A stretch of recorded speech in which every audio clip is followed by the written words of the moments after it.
দীর্ঘদিন সংস্কারের অভাবে চলাচলের অযোগ্য হয়ে পড়েছে পাবনার ঈশ্বরদীর দাসুরিয়া থেকে ছিলিমপুর পর্যন্ত আঞ্চলিক সড়কটি।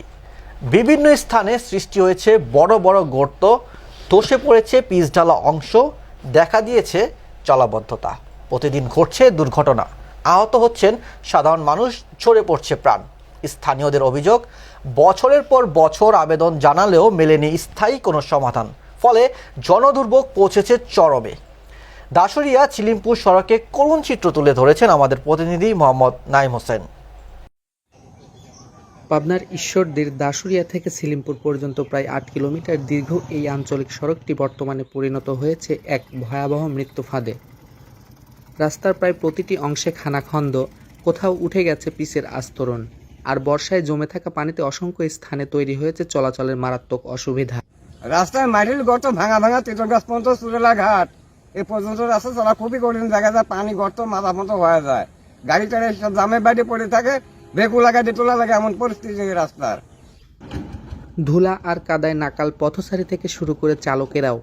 শুধু যে শারীরিক ঝুঁকি তা নয়, রাস্তার এই করুণ অবস্থার প্রভাব পড়েছে অর্থনীতিতেও।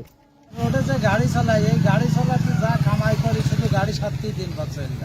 এই ভাঙার জন্য হচ্ছে এই মাল জাল নিয়ে হাটে জাতি হইলিবারে অনেক টাকা ভ্যান ভাড়া লাগে, পাই করে ভাঙার ভিতরে আসতে জাতি যায় না। কৃষক থেকে শুরু করে ব্যবসায়ী প্রতিদিনই গুনতে হচ্ছে বাড়তি খরচ। এছাড়াও রোগী হাসপাতালে নিতে সময় নষ্ট হচ্ছে ঘন্টার পর ঘন্টা। রাস্তা খারাপ, আমাদের স্কুলে যাতায়াতের সময় আমাদের 10 মিনিটের রাস্তা আমাদের সেখানে লাগে যায় 20 মিনিট 25 মিনিট এরকম আর কি। প্রায় অর্ধযুগ আগে এই সড়কটি আংশিক প্রশস্ত করা হলেও তারপর আর হয়নি কোনো টেকসই সংস্কার। স্থানীয়দের অভিযোগ, বারবার প্রতিশ্রুতি মিললেও দেখা যায় না তার বাস্তবায়ন।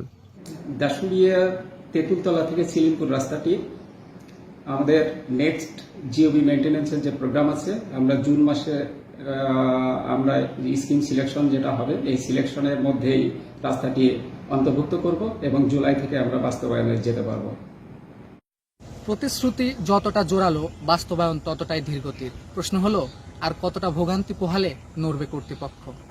বর্তমানে এই অঞ্চলের মানুষের একটি চাওয়া, আর সেটি হচ্ছে কবে হবে তাদের নিরাপদ সড়কে পথ চলা। Mohammad Naim Hossain, eaten TV prime, Pabna.